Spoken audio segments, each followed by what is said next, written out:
Well, greetings, everyone, and welcome to God's Unchanging Word in this week's edition for our news, nuggets, and insights. And today is Friday, September 22nd, 2017. So we pray and trust everyone had a great Feast of Trumpets yesterday. And today we're scissored in between two events. The Feast of Trumpets that took place yesterday, picturing the return of Jesus Christ, and tomorrow a special event, a one-time event in history, according to NASA, that takes place September 23rd in the heavens. We're going to talk about that today. But to begin with, we're going to talk about the Oregon abortion law that was just passed that many fear is going to be spread across our nation. Second, we'll be talking about the alignment of the stars I just mentioned just a couple minutes ago. And we're going to be talking about the Feast of Tabernacles, which will conclude our series on the fall holy days to introduce people to God's holy day plan. But before we do, we need to bring some very urgent prayers to everyone. Now, I know we're taping this on a Tuesday, and you're not going to get this until Friday. So the event that I'm asking to pray for is going to be for the recovery of these islands that are in the path of Hurricane Maria. I want to show you something.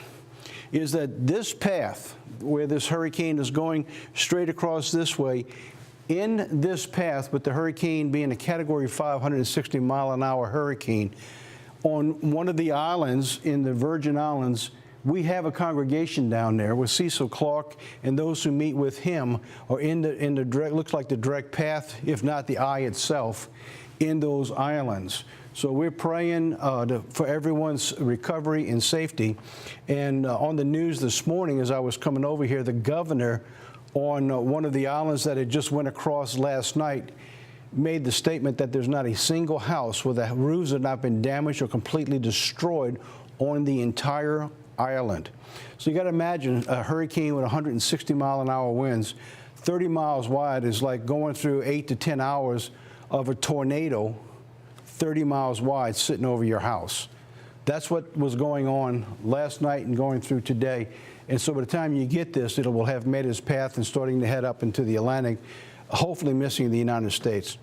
So I know the prayer request, when we leave here, we'll be actually getting in emails and putting information out.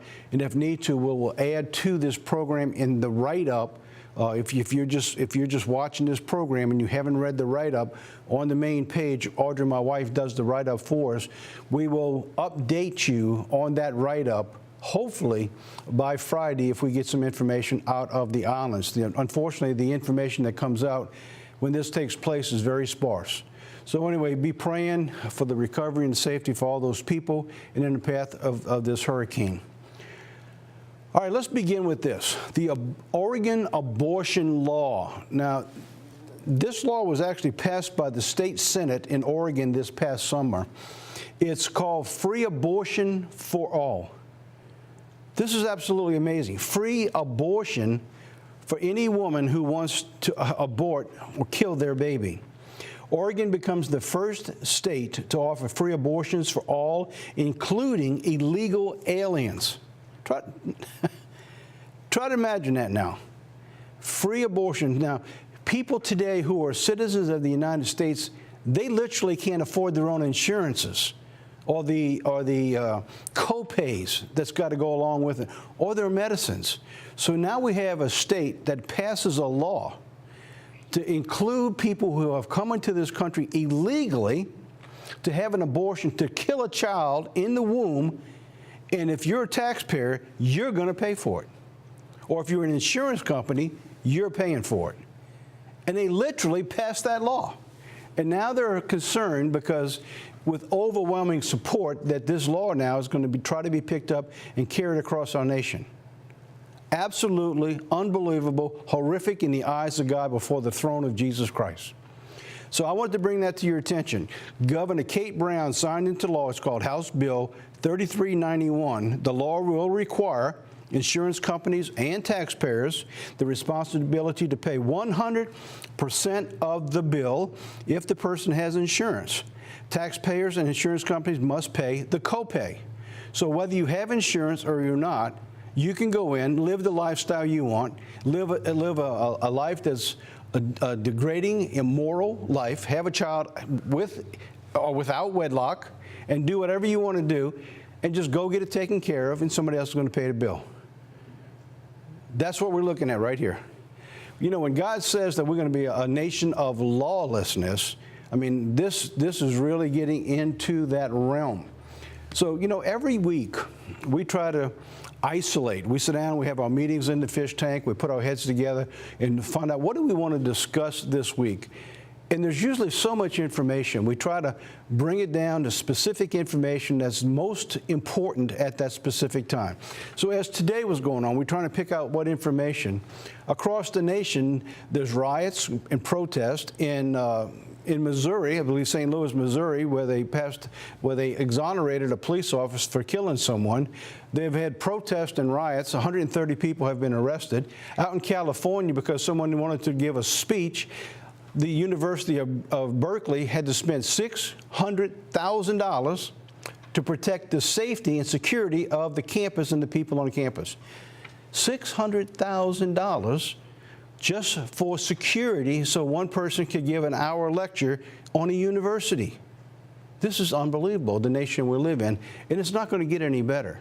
So these things are going across the nation, and it's getting more and more rampant. So when we go through these things, we just simply try to cover as much as we can within 30 minutes to an hour of things that are important in the changing of the environment and the times we live in that impact the lives of God's people and help us focus toward the return of Jesus Christ.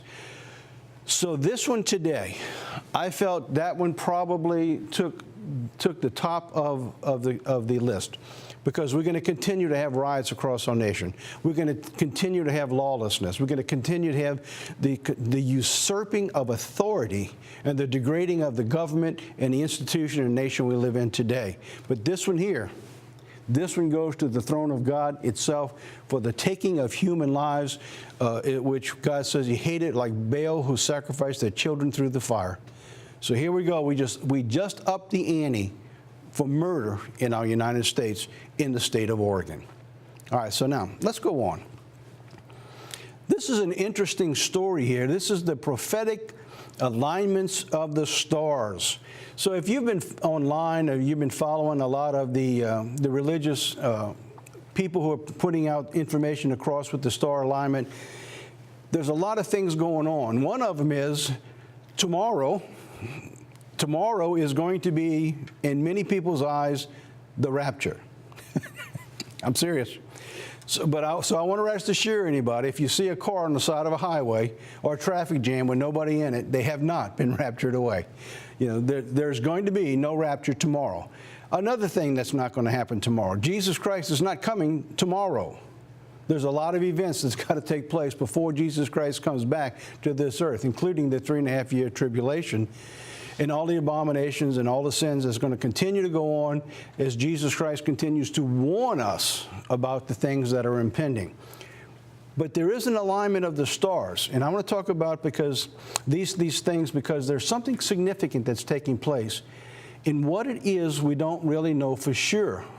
But when I go through this alignment, I've done it before. We actually began doing this just a few years ago and catch everyone's attention. Now everyone's doing it.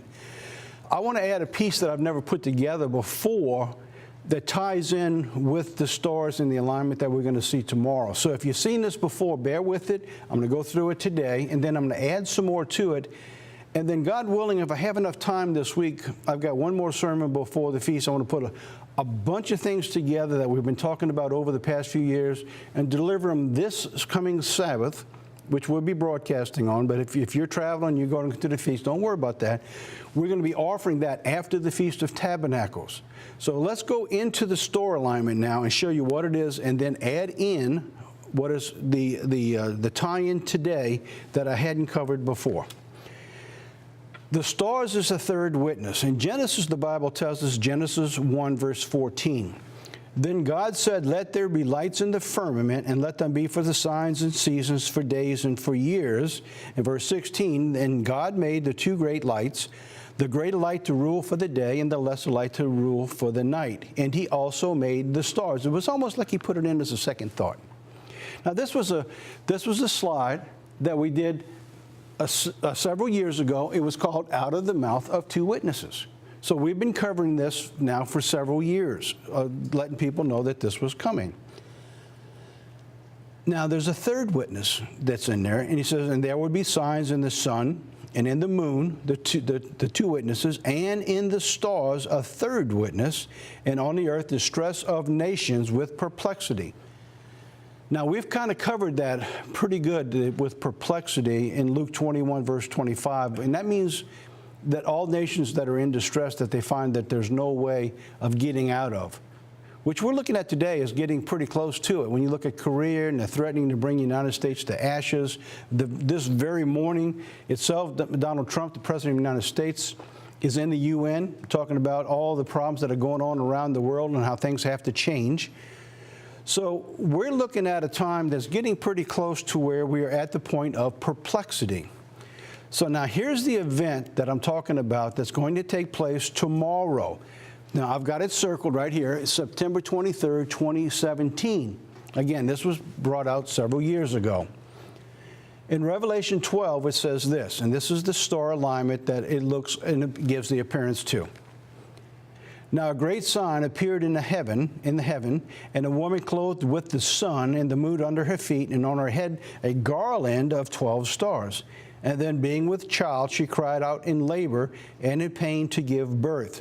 So when we look at this alignment, let's see if I can, all right, now when we look at this alignment, what we're looking at here, believe it or not, is the configuration of what we just read taking place in Revelation chapter 12. So now let's go through and see what we're looking at. September 23rd, 2017, and the constellation that you're looking at is the constellation Virgo. Leo is the constellation above her, is called the King constellation. And the planet that you see down at the bottom of the picture is called Jupiter, and Jupiter is known as the King planet. So you have Jesus Christ in type. What we're looking at in Revelation 12 is you're looking at Jesus Christ in type, the King planet, inside being born of a virgin woman. That's Virgo means the virgin woman. And the king over her head, or the king to throne God's almighty kingdom. September 23rd. So now, what we're going to do now is let's put some of this together. So here's the scripture again. The great sign that appeared in heaven, a woman clothed with the sun on her shoulder, right here. You see the sun on her shoulder right there. And it goes on, the moon under her feet. You see the moon under her feet. Then on her head, a garland of 12 stars. So let's put them in. 1, 2, 3, 4, 5, 6, 7, 8, 9. All right, 9. All right, now Venus that you're looking underneath that right here, Venus is to this, the brighter star. That's actually 9 is called Regulus, and Regulus is also a king star, by the way. So you have inside of Leo, you have the 9 stars that make up Leo. You have the 9 stars. Now, in addition, at this particular junction of time, you have Venus, Mars, and Mercury. These are what they call roving stars. So now you have on her head 12 stars. You have the 12 roving, the stars, the 3 roving, and the 9 permanent stars inside of Leo. Then being with child, she called out in labor to give birth. So here we have, I just put the block in, down at the bottom is the womb section of Virgo, where you would have Jupiter, who would be in the womb, and as we will see through the constellation, that he's actually in the womb for approximately 9½ months, give or take a few days, depending on the alignment of the stars, the way you're looking at them from the constellation. So we're looking at Revelation 12 in the heavens. This event takes place one time in all of the creation that they can find that NASA has run for thousands of years back and forward. Even though there's several events that take place very similar to it, but never do you find Jupiter inside the womb for 9½ months. It just doesn't take place except for the event that concludes in tomorrow on September 23rd. So now I've got a video I'm going to show you here, and in this video, it's I actually tracked it online, and I'm going to narrate it as it goes through. All right, so here's the video. You see the Jupiter with the little lines blinking? All right, so you see now I'm going to use my cursor, and I'm going to run through this story as it goes through, and I'm going to narrate what's taking place. See, my cursor is going around the womb section. All right, so you have Jupiter getting ready to go into the womb. The date is October 30th, 2016. It's not yet in the womb. So we move forward, and if you look at Jupiter, Jupiter's moving, beginning to move into the womb. Now we're at November 17th and 18th. Now we're looking at the 18th. It begins to cross into the womb section of Virgo. All right, so now there's 23rd. It's just about in. All right, it's just about into the womb section. So you can see that everything's moving according to the planetary movements that God set in place thousands and thousands of years ago. All right, so now what I've done now is I'm fast forwarding the movement, and every time you see that little ball going through, that's actually the moon. Another month has gone by. So each time you see that thing passing through, that's the moon going. There it goes again. That's the moon. So you're in the third month now. Now we're in the fourth month. And it keeps moving. If you notice Jupiter's just simply going back and forth. It's called retrograde, and in retrograde, it's in the way the orbit of the planets goes, it looks like it's going back and forth. It's actually getting further and closer. But it stays within the moon. All right, now I'm beginning to slow down the tracking of the planets. I'm actually now in September, 6, 7, 8, 9. So you see I stopped for a second. You can see where we're at, September 9th, 2017, just a few days ago. See where Jupiter's at? Jupiter's lining up just about to cross outside of the womb and has been in that womb now since we began 9 months ago. Now I'm clicking it day by day, and here come the planets. They're lining up. See, there's the moon. See, I'm circling the moon. See where the moon's at. There comes the planets. I'm showing you where they're all coming into. Now let's click it again a couple more days.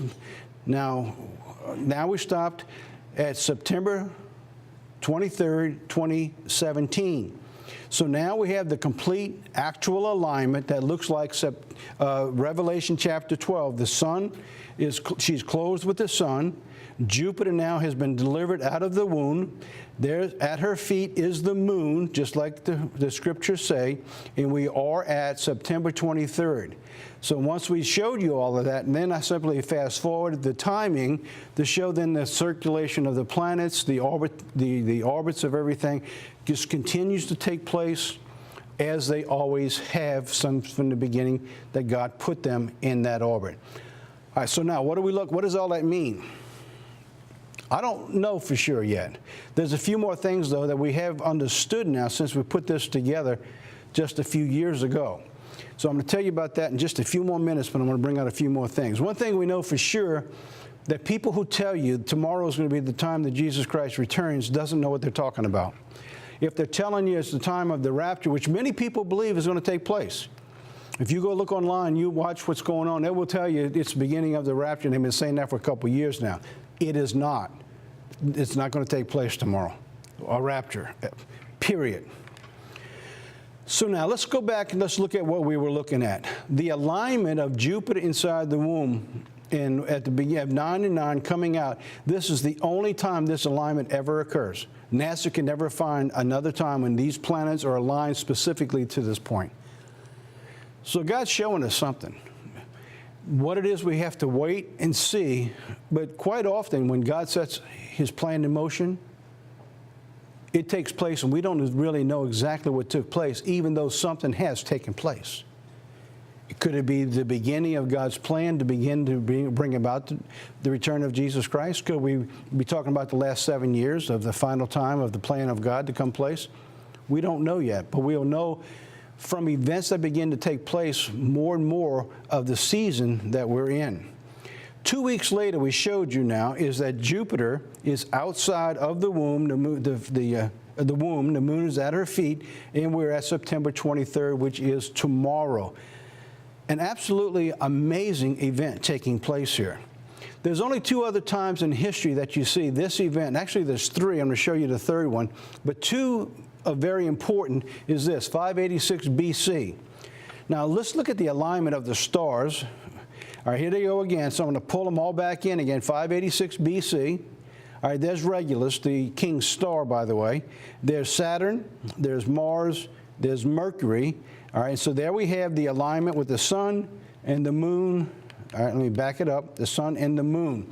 All right, 586 BC, what was that? That was the fall of Judah. That's the time that the temple actually fell in history. So we see the alignment taking place, just like we're looking at tomorrow. The event that took place in history was the fall of Judah in the temple. The temple actually fell on that time. The second time we see the alignment, 70 AD, which was the fall of the temple again. And there you have it, very similar alignment, just like we've been looking at from the beginning of all these slides. So you have the sun on her shoulders, there's the moon toward her feet, there's the planets, and there's Leo. So what's amazing how these events, that God set this in place eons of time ago, that they correspond with events that show disaster taking place.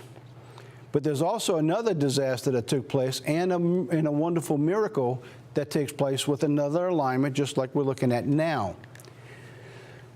3 BC. All right, so let's cover this now. Let's add now. Now I want to bring in something that we have never discussed before until today. When you look at the constellation alignment, it says -2, September 11th, -2. If we wanted to figure the counting of time, you have to add a year, because there's from 1 BC to 1 AD is actually 2 years, but there's no way to consider that, so you have to add a year into it. So what are we looking at here? All right, two things that are very important that's taking place here is the alignment of the stars, very likely that we're seeing tomorrow, and that we've seen in 586 BC and 70 AD. Again, no Pluto. I mean, no Pluto, Jupiter. There's no Jupiter that's involved with this again. Tomorrow's event's the only time Jupiter is involved with this. The second thing we see is we see the alignment of the kings. All right, this is the time of the birth of Christ. This is around the time of the birth of Christ is what we're looking at. We're looking at alignment of the kings. Leo is the king constellation, Jupiter is the king planet, and Regulus is the king star. That's amazing. All three of these are lining up at the beginning. When we look at tomorrow's event, in other words, if this would be the birth of Christ, then it is possible that we're beginning to see God's plan for the return of Christ, being Jupiter now is being delivered. All right, so let's bring out what I'm talking about here now. Look what it says in the Bible, Matthew chapter 2. Now, after Jesus was born in Bethlehem of Judea in the days of King Herod, wise men from the east came to Jerusalem, saying, "Where is he who has been born King of the Jews? For we have seen his star in the east, and we have come to worship him."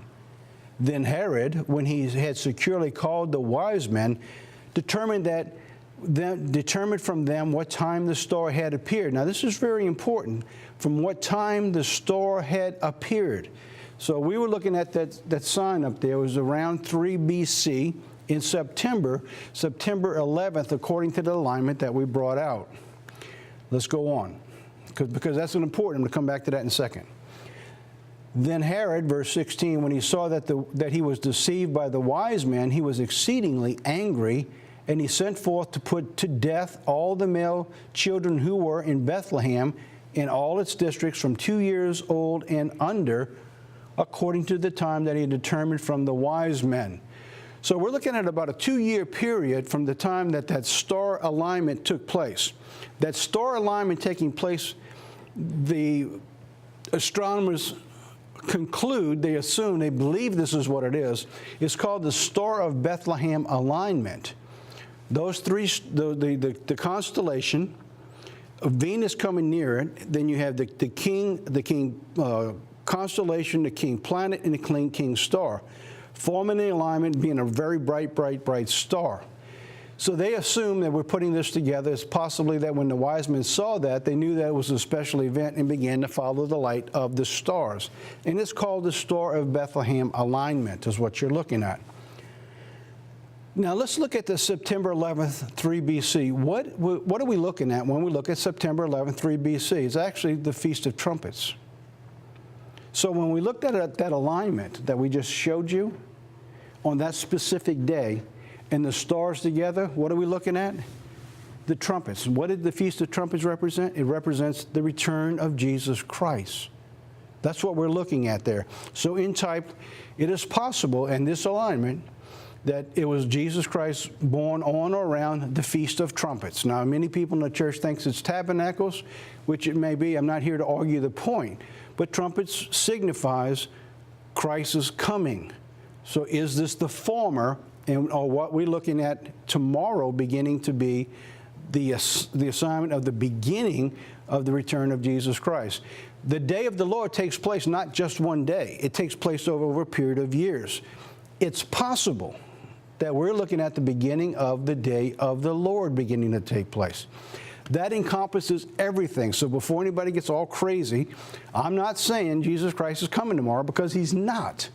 But it could be on the countdown that God has decided is beginning to bring this end of the age to a close. That could take place over 7 years. That could take place over the next 12 to 15, 20 years.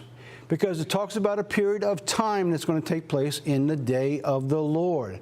But it's something we need to be aware of what's taking place. So now if you add 33½ years to the 3 BC, when does that bring you to?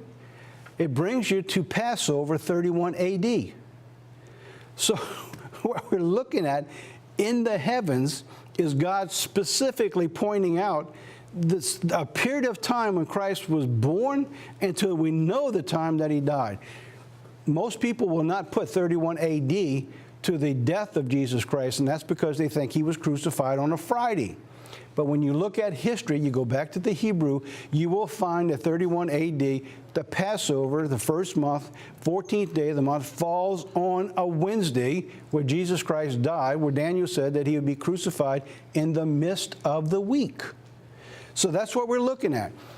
These alignments have taken place in 586, the fall of the temple, 70 AD, fall of the temple, the alignment of the birth of Jesus Christ, bringing us to his death, 33½ years when he was crucified, and tomorrow. I think there's something significant here. I don't know exactly what it is. So now, the wise men followed the stars. So this is what is going on according to NASA. This little bitty box in that upper right-hand corner, that's what you basically see. If you can see, if you got a clear sky, in the sky, you'll see the two planets. You have, I think it's Venus and Jupiter, or Venus, now I forgot which planet, exactly planets there. Venus and Jupiter, which they're very bright and they're very close. They talk about the closest alignment that they'll be in. And that was an alignment that the wise men saw according to the alignment that NASA shows us. So on June 30th, 2015, 2 years ago, remember how long it was when Herod asked, when did you see the star? And well, he went looking for them for 2 years. So he killed all the child babies from 2 years and under. He killed them all. This alignment began to take place 2 years ago. Pretty similar to what we're looking at here.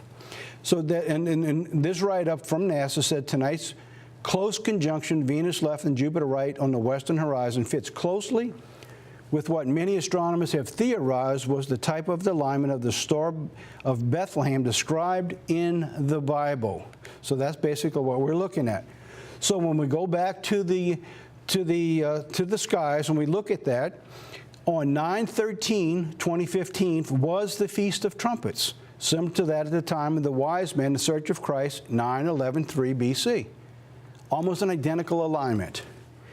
2 years later brings us to the celestial alignment of the stars, 9/23/2017, which is tomorrow, is what we're looking at, and the time of the delivery of the planet Jupiter from Venus.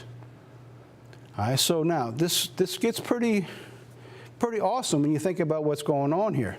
Trumpets is actually on 9/21. So here we are today, giving you this program between trumpets in the alignment of the stars.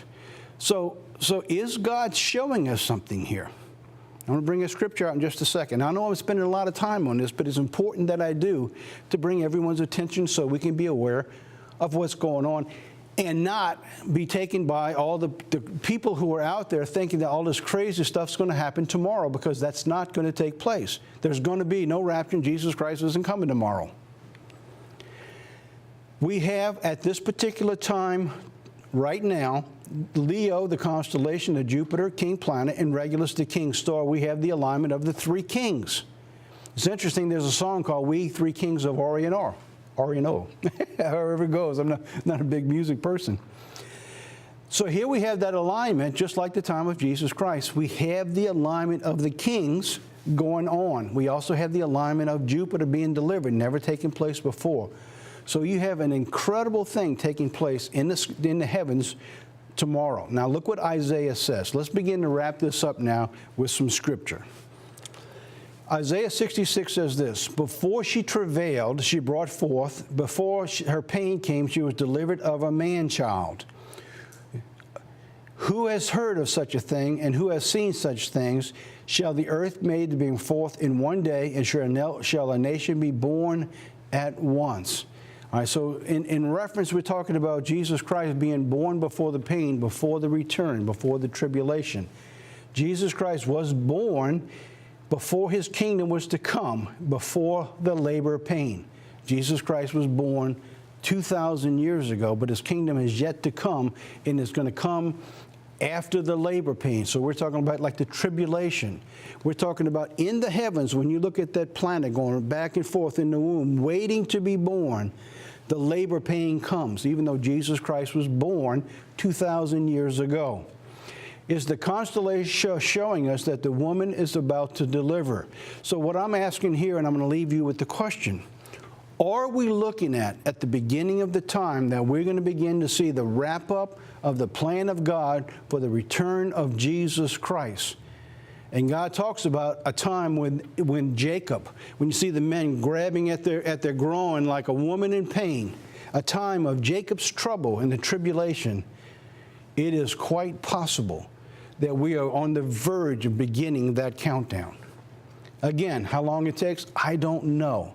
But I think that this ought to be something that you and I, as God's people, need to stay on top of and watch, as the Bible says, and be ready. It's very, very important. The pain will surely follow, and that would be the tribulation. So anyway, that's what we're looking at. That's what some of the alignments of the stars is. And I am considering, this is a Tuesday, if I can get it all put together, and pull in some of the other stories that we've been talking about for 10 years, 12 years, of these events all beginning to line up, and pull them all together in a sermon delivered this Saturday, which we're going to offer after the Feast of Tabernacles. So I pray I can get enough time to get all that put together. All right, the tribulation, following the tribulation, it says, on the day of the blowing of trumpets, that the nation will be born in one day. In Isaiah 66:8 says, shall the earth be made to bring forth in one day, or shall a nation be born at once? And yes, when the turn of Jesus Christ, at the blowing of the trump, he will usher in his kingdom, and the nation will be born in one day. In closing, the wise men followed the stars 2,000 years ago, and they led them to Christ. Is God using those same stars one more time to lead us to Jesus Christ and his return? I'll leave you with that question to decide. So, all right, so now when we come back, we got this great little video that I found. It's about 4 minutes long. It's put out, I think, by CBS.com, and it's called the Star of Bethlehem video. So let's play that little video, and I'll be right back. It's the story of the three kings who came bearing gifts to worship the infant Jesus, the Magi. And it's straight from the Gospel of Matthew. Wise men came from the east. The story of the Magi is poetically brief, just 12 verses in the Gospel according to Matthew. That's all.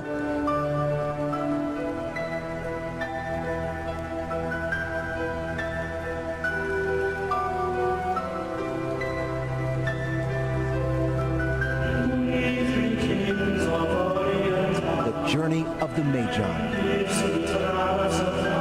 In every nativity scene for nearly 2,000 years, there they are, the three wise men from the east.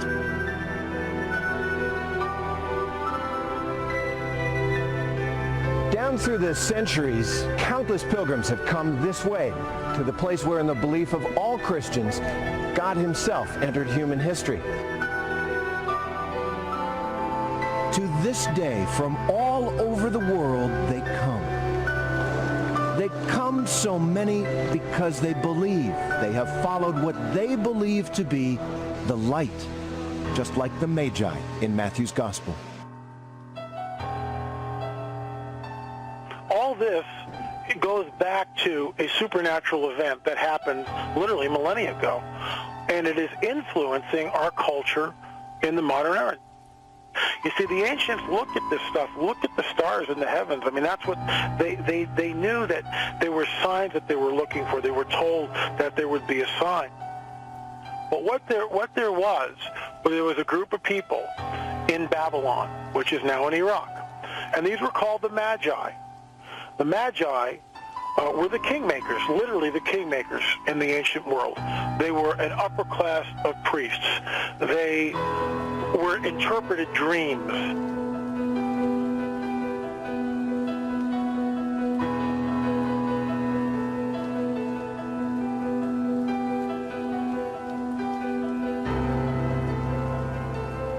They see the first sign, and that is a very extremely rare conjunction of Jupiter next to the star Regulus in the constellation of Leo.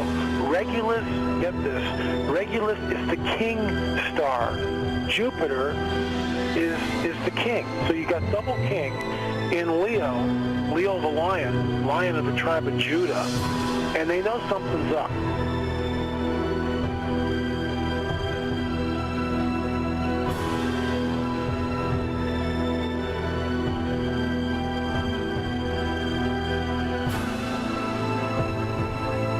What the Magi were watching was that Jupiter was moving in the constellation Leo, and what it was doing was it was drawing. The Regulus is down in this corner of Leo, and that is the king star. Jupiter is the king planet. It's the biggest planet. Leo is the king constellation. So we've got king, king, king. Jupiter flies by Regulus, cruises around it, over the top of it, and then comes back. It's called retrograde motion. This is what the Magi saw, and then this is what they knew, that something was going on. They knew that a king was going to be born. So we get into this whole supernatural, because that's really what it is. Dreams, visions, angels moving around, people moving around, stars, planets, and what's bizarre to think about is, again, the constellation of Leo is the lion. The lion is the king. Jupiter, the king planet. Regulus, the king star. So you got three kings literally in the heavens. It's a huge sign for those who studied that stuff in the ancient world, and that's why they came there.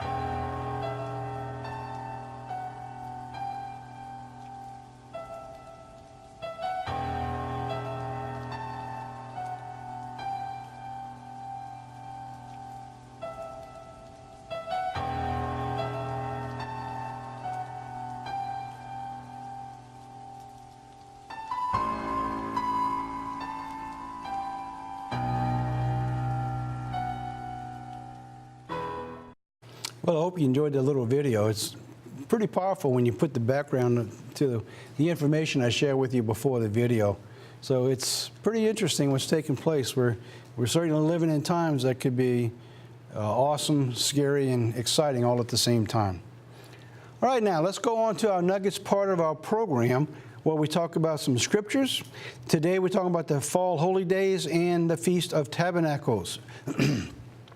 God's instructions on keeping the day are found in Leviticus 23, verses 33 through 43. So let me give you a little review.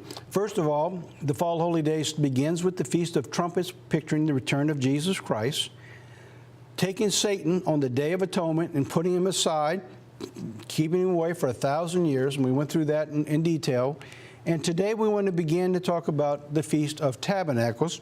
We're just going to cover briefly in one program today on Leviticus 23, 33 through 43. In verse 33 it says, the Lord spoke to Moses, saying, speak to the children of Israel, saying that on the 15th day of the 7th month shall be the Feast of Tabernacles for 7 days to the Lord.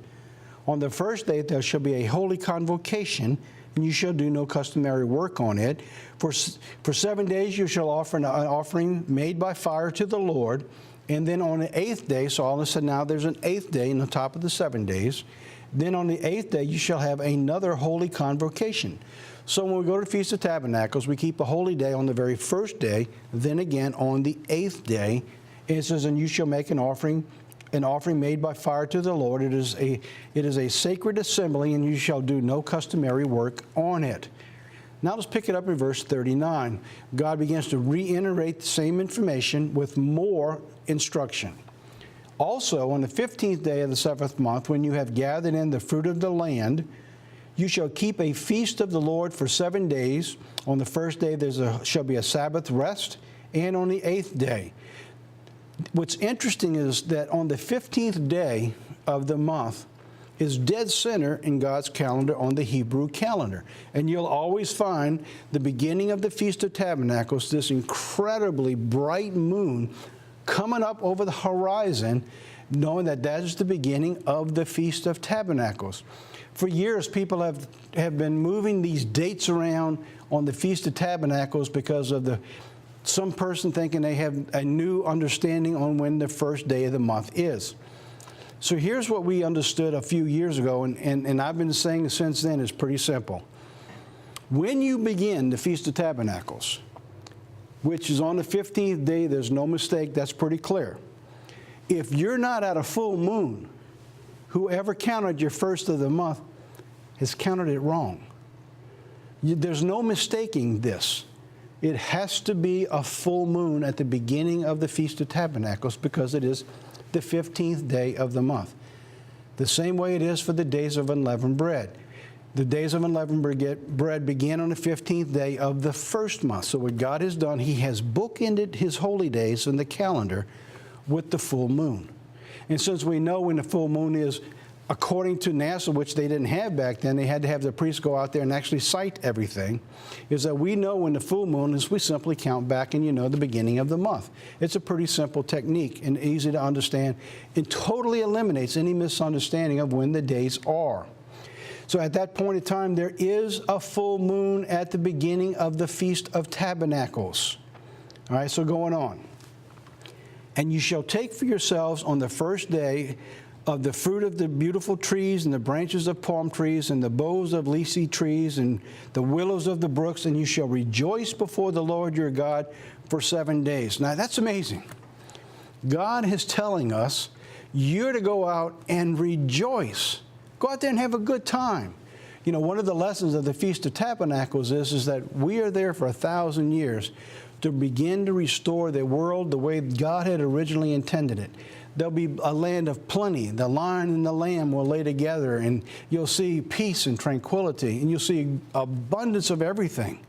So that's one of the lessons of the Feast of Tabernacles.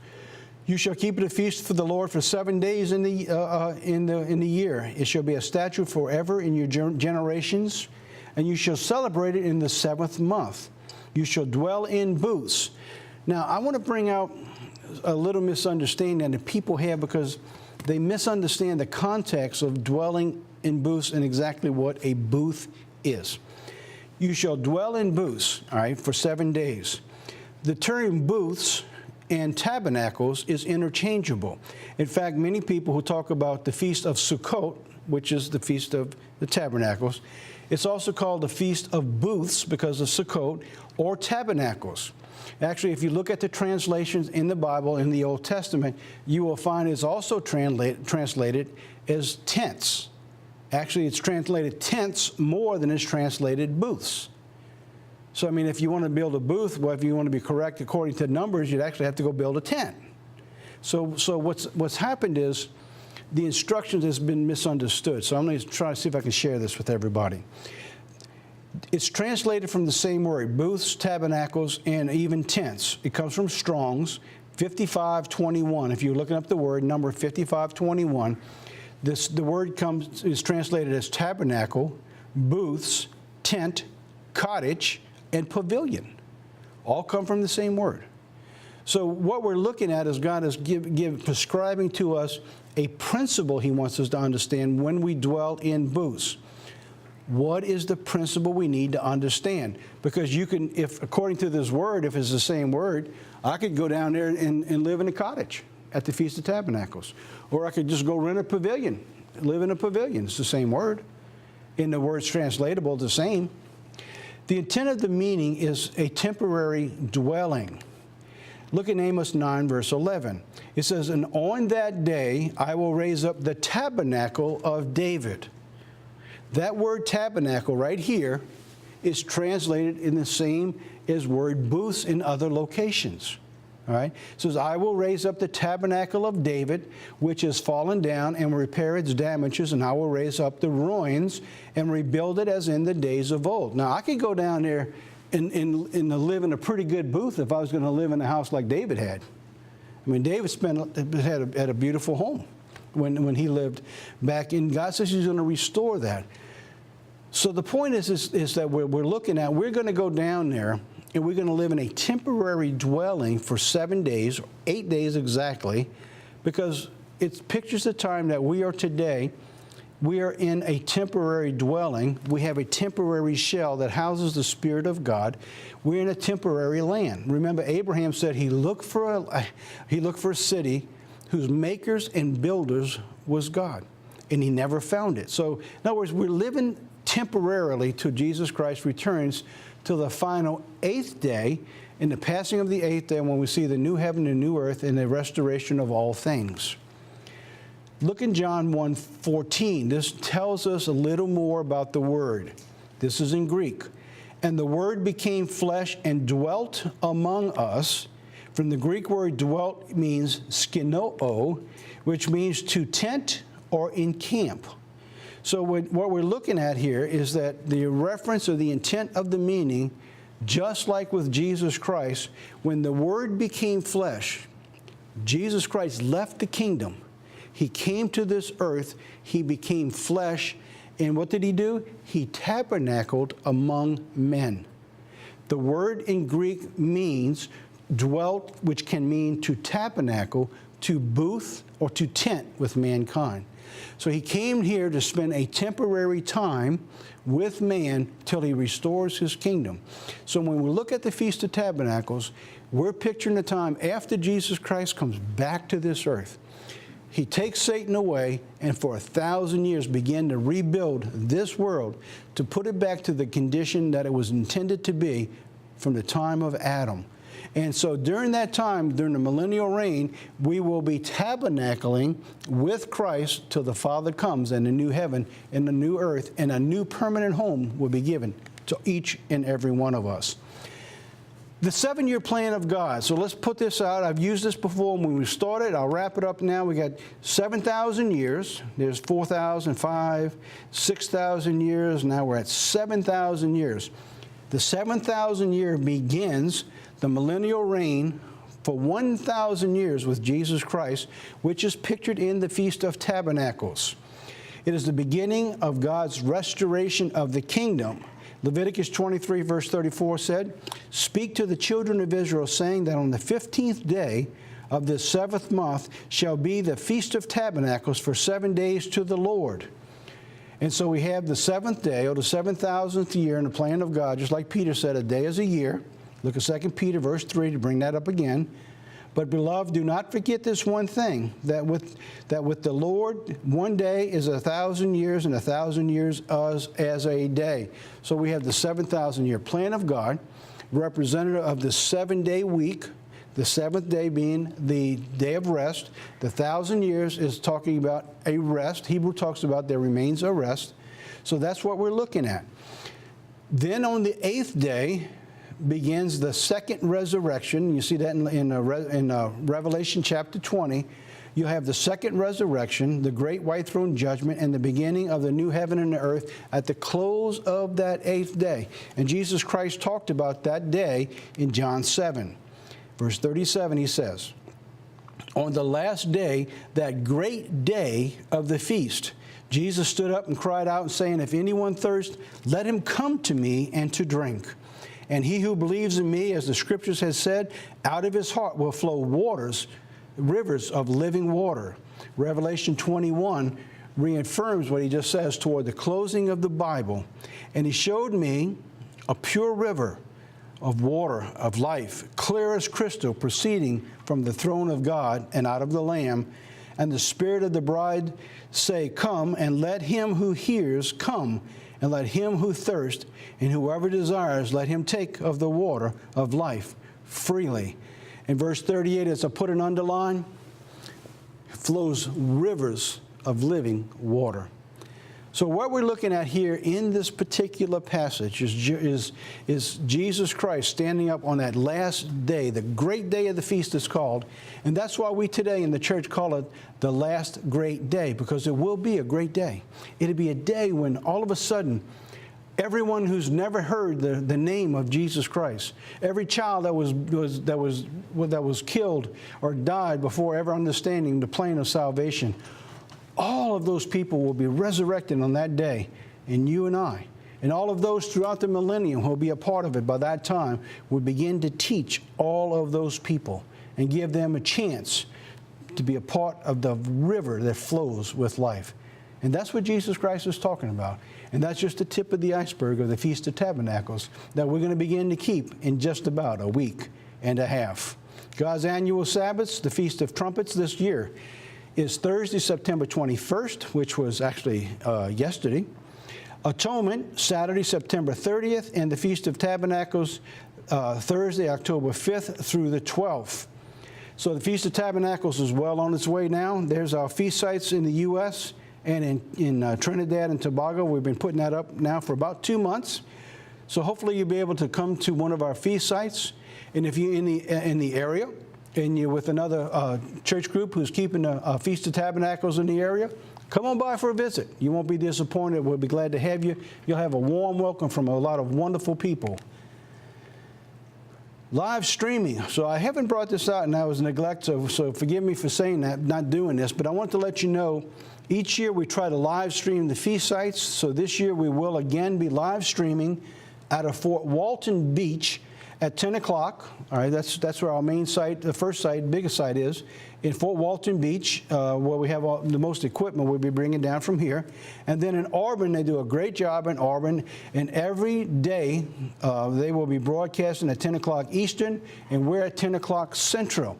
So if you can't make it to the feast, by all means, you can make it to the website. Hopefully you've got the website and you can watch it, get together with others, and have a feast and enjoy the Feast of Tabernacles. And maybe next year, God willing, your health or finances will be better, and you can head off and enjoy the Feast of Tabernacles with all the other brethren. In closing, let me start bringing out that if you get to the Feast of Tabernacles this year, we'll be giving away, we try to do this every year, give away a CD by one of the brethren in God's churches. This year, we're having the second CD by Donna Rodenbush. It's called Songs of Hope for a Hurting World. And then here I've done a special two-part sermon that I'm going to build on at the Feast of Tabernacles. It's a two-part sermon called 1776, The Rebirth of Israel. We actually taped it right here in our studios before a live audience on the Sabbath, and we're going to be giving that away at the Feast of Tabernacles. So come on by and get your copies of some beautiful music and some very powerful information about the rebirth of Israel in America, 1776. In our video of the week, I'm going to have a special video. This was given to us to be able to use from feastoftabernacles.com. They're really wonderful people to let us use this little video. We hope you enjoy it, and I'll be right back.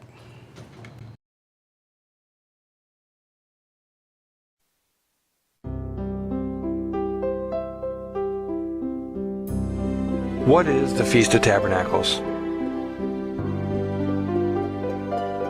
The Feast of Tabernacles, or Sukkot in Hebrew, is one of the feast days of our Creator. These feast days are very special holy days that were given to His people, as described in Leviticus 23. Most feast days include lots of eating of special foods, and this includes not only physical foods that taste great, but also includes a healthy consumption of the spiritual food of the Word.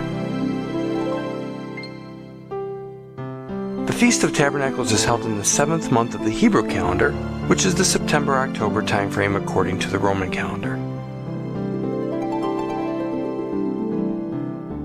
This feast is technically 7 days long, however it is followed by an additional feast called the Last Great Day.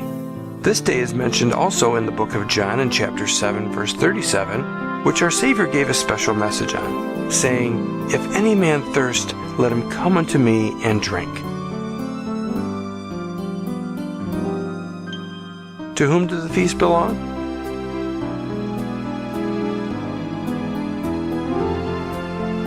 The Almighty shared these feasts with us through Moses in Leviticus chapter 23 verse 1, and showed us that the feast belonged to our Creator, not to any people or nation. Who should keep the Feast of Tabernacles? The Feast of Tabernacles is for both physical and spiritual Israelites. Originally, the Almighty selected the Israelites as a chosen people, and they were the only ones keeping the feast days. The physical Israelites include the tribe of Judah, currently known as the Jewish people, and also the other 11 tribes of Israel as well. However, anyone who wanted to follow the laws of their Creator and live with the Israelites was also able to participate in the feast, whether they were Israelites or not. In the Ten Commandments, as listed in Exodus 20, we find in verse 10, when discussing the Sabbath, which is the first feast day, that even strangers dwelling with the Israelites were required to keep this weekly feast. In fact, Leviticus chapter 24, verse 22, emphatically states that all of the Creator's laws were meant not only for the Israelites, but also for the strangers who wanted to live the way as well. In Hebrews chapter 8, verse 10, talking about the new covenant, it discusses the law being put into our minds and written in our hearts. So these laws and feasts are now extended to anyone who wants to claim the promises of Abraham and wants to become a spiritual Israelite. Lastly, at the end of chapter 14 of Zechariah, it talks about a future time when all nations in the world will eventually keep the Feast of Tabernacles and finally learn what wonderful things their Creator has to share with them. Why do we keep the Feast of Tabernacles? First, the Almighty has commanded them to be kept just as we have discussed. Do we really need any other reason?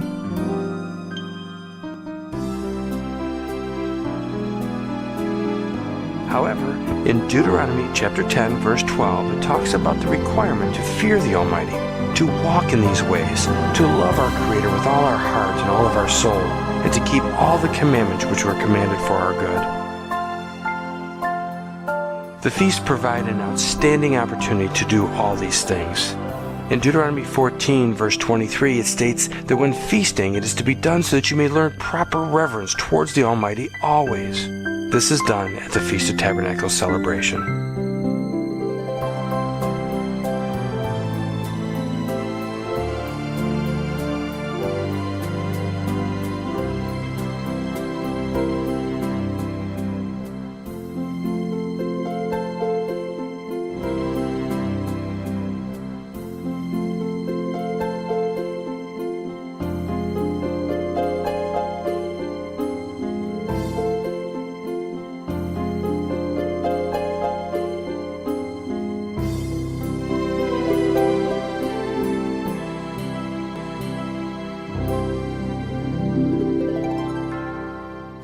Well, welcome back. And that's it for news, nuggets, and insights this week, and also for this year. We won't be having a news, nuggets, and insight next week as we're beginning to prepare to go off to the Feast of Tabernacles, and next Friday night is the Day of Atonement. So we hope you've enjoyed our news, nuggets, and insights this year. We've done almost every single week, which was a plan at the beginning of the year, and God's blessed us to be able to do that. This year at the Feast of Tabernacles, on our update, every year I try to do an update of the work. I'm going to share with you some things that we're hoping to accomplish next year as we improve news, nuggets, and insights, as we bring in multi-screen, as we begin to Skype with people around the world and be able to bring this program to be more impacting and more informative than we did this year. Continue to pray for the work, for the church. Remember to pray for all those in the path of these hurricanes that's gone through and for their recovery. And God willing, we'll see you at the Feast of Tabernacles this year. God bless. And until then, God be with you.